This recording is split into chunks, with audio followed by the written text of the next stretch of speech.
Some days, the news does not come in screaming. It shows up in the little details. A big contract for an undrafted player. A national analyst giving love to a pick that part of the fan base is still questioning. A possible elite target sitting out there down the road. And a first-round rookie who might be stepping into a bigger race than people realize. That is the kind of behind-the-scenes signal that changes the conversation in Los Angeles. Because the Chargers are not building a showpiece. They are building an answer. So subscribe right now, because today we are reading the signals before everybody else wakes up. The lazy first reaction to this pick was way too easy. Why take a center if Tyler Biadasz is already here? But when you really study the draft, it is almost never that straight of a line. Sometimes a team drafts the position a player handled in college, but it is already seeing the role he can play on Sundays. And with Jake Slaughter, that feels like exactly what is going on. Los Angeles came out of the draft with 8 new players, traded back with the New England Patriots on day 2 to add more Saturday capital, and still walked away with 4 offensive linemen. 4. That does not feel random at all. That feels like a franchise looking back at 2025, remembering Justin Herbert running for his life on dropback after dropback, and saying behind closed doors, "Enough. We can debate value, position, board, available names, all of it. But the direction is obvious. Herbert needs to play football, not timed escape drills. And that is where Slaughter comes in. He played center at Florida, started 33 games in the SEC, made first team All-SEC, AP All-SEC first team, and was a Remington Trophy finalist. That is not the resume of some throwaway player, but the detail dividing the fan base is the fit.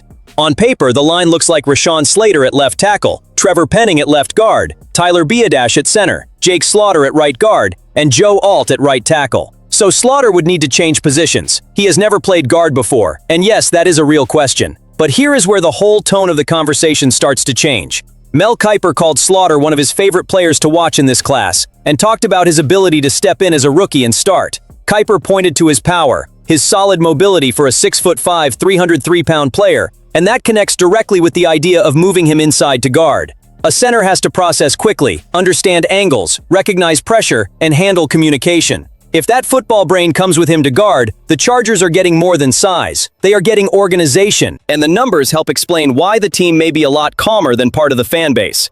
In 748 offensive snaps last season, according to PFF, Slaughter allowed only 4 pressures, 1 quarterback hit, and 1 sack. The red flag is the 7 penalties, because inside in the NFL, 1 holding call can quietly destroy a drive. But the foundation is right there: strength, experience, intelligence, and real urgency to protect the franchise quarterback. The behind-the-scenes read is this: the Chargers did not draft Slaughter to win an argument in April. They drafted him because in September, Herbert cannot be treated like a walking emergency plan anymore. If Slaughter learns guard quickly, this pick stops looking strange and starts looking like an aggressive correction. Now look at how the front office sometimes speaks without ever stepping in front of a microphone. The draft ended, the list of picks became the headline, but the move slipping almost under the door might be just as strong a clue as any Saturday selection. The Chargers quickly announced an 18-player undrafted free agent class, shut down the rumor mill, and inside that group, one name got treatment that does not feel casual: Barton.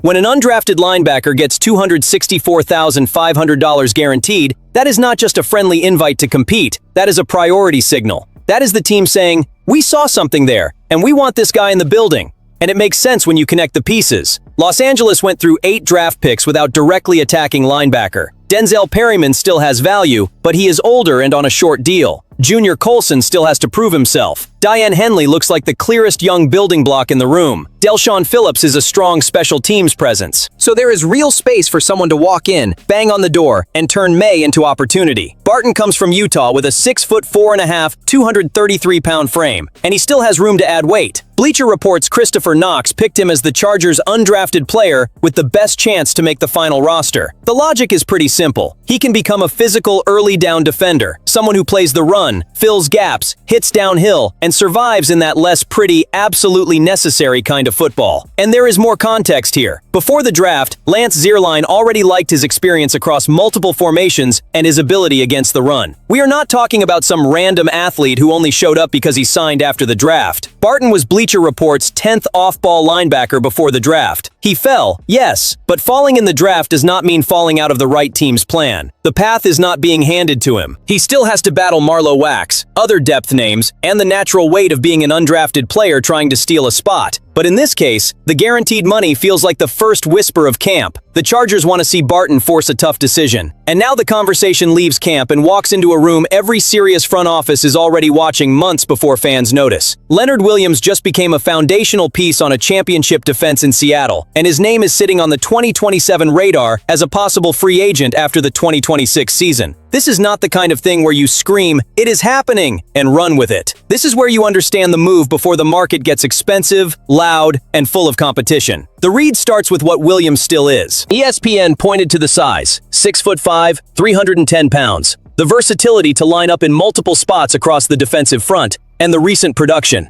18 sacks over the past 2 seasons, with a 39.2% run-stop win rate. For an interior defensive lineman, that is real impact. That is not just taking up space, that is pushing the pocket right into the quarterback's lap. That is taking away the comfortable step-up that kills edge rushers. That is turning outside pressure into a trap. And this is where Chargers fans need to lock in. Los Angeles has interesting names on the defensive line, but it still does not have that established terror inside. Tyre Tart and Jamari Caldwell can have roles. Akheem Mesidor brings upside and versatility, but asking a rookie to carry the interior of a defense trying to fight through the AFC is a different level of responsibility. The Chargers need power, rotation, and youth, yes. But they also need a grown man in the middle of the storm, somebody who gets to January and does not blink. Seattle may want to extend him. Honestly, that makes all the sense in the world. Williams became a natural priority for a defense that just proved its formula on the biggest stage. But his contract is entering its final year. His 2026 cap hit is heavy, close to $29.6 million,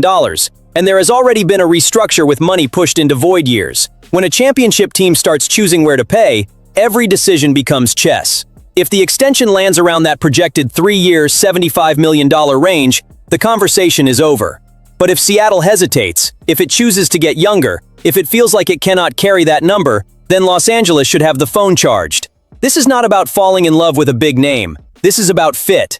Khalil Mack and Tuli Tuipolo II get more dangerous when the quarterback cannot step up in the pocket. Herbert wins games with the offense, but a contender's defense has to steal series, shorten the field, and slam the door on 3rd down. Williams would do that immediately. And I want your read in the comments. If that window really opens, would you pay big for Leonard Williams? Or would you save the money and build inside with younger players? Because that is exactly the kind of question that separates excited fans from fans who understand the contender game behind the scenes. Then comes Akheem Mesidor, and this story has a different feel because we do not need to wait 2 years to understand the plan. He was picked in the 1st round, 22nd overall, to join a defense that already has Khalil Mack and Tuli Tuipolo II. In theory, that lowers the spotlight. In reality, it might be exactly what makes Mesidor dangerous early. Look at the contrast. If he came in as the lone savior for a broken defensive front, every snap would become a judgment. Every mistake would be replayed. Every quiet game would turn into a national debate. But on this roster, he does not have to carry the entire front in month 1. He can attack matchups. He can come in with fresh legs. He can learn the speed of the NFL without being treated like the only answer. And for a pass rusher, that changes everything. The production at Miami was not small. He had 12.5 sacks, 55 pressures, and 17.5 tackles for loss in 15 games, according to PFF. That is volume. That is presence. That is a player showing up in the backfield. There are fair questions about age, ceiling, and context, because Reuben Bain Jr. also pulled attention on that defensive line, and Mesidor is already 25. But I do not think that kills his value. It just changes the expectation. Maybe he is not the raw project you wait 3 seasons to develop. Maybe he is a more ready, more mature, more immediate piece. And for these Chargers right now, that matters a lot. ESPN's Ben Solak listed Mesidor as a long shot for Defensive Rookie of the Year, not one of the top favorites.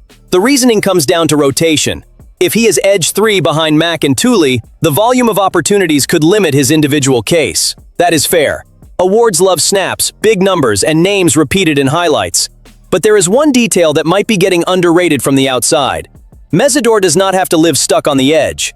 At Miami, even though he played a lot outside the tackles, he also took snaps lined up over the tackle and inside. If that versatility travels to the NFL, Jesse Minter can put Mack, Tuli, and Mesidor on the field together in pressure packages. Then the entire story changes. Suddenly, Mesidor is not waiting for someone to come off the field. He is becoming part of the design. A stunt here, an inside rush there, a 3rd down where the quarterback has nowhere clean to breathe. And there is a recent precedent inside the building. Odafe Oweh put up 6.5 sacks and 7 tackles for loss in 11 games with Mack and Tuipolo II active. So there is a path for the third pass rusher to produce in this defense. Mesidor does not have to win the award to justify the pick, but if he adjusts fast, understands the role, and turns rotation into impact, the conversation goes from long shot to how did nobody see this coming? At the end of the day, today's script shows one thing. The Chargers are trying to win before the noise becomes obvious. Slaughter is the attempt to turn doubt into protection for Herbert. Barton is that move that looks small on paper but carries a real internal message. Leonard Williams is the kind of possibility every contender should monitor quietly. And Mesidor is the rookie who can change the energy of the defense without asking the calendar for permission. Los Angeles does not need to win headlines every day. It needs to hit on the pieces that show up when the season gets tight. If you want to follow this build from the inside, subscribe, hit the like button, and come back for the next video.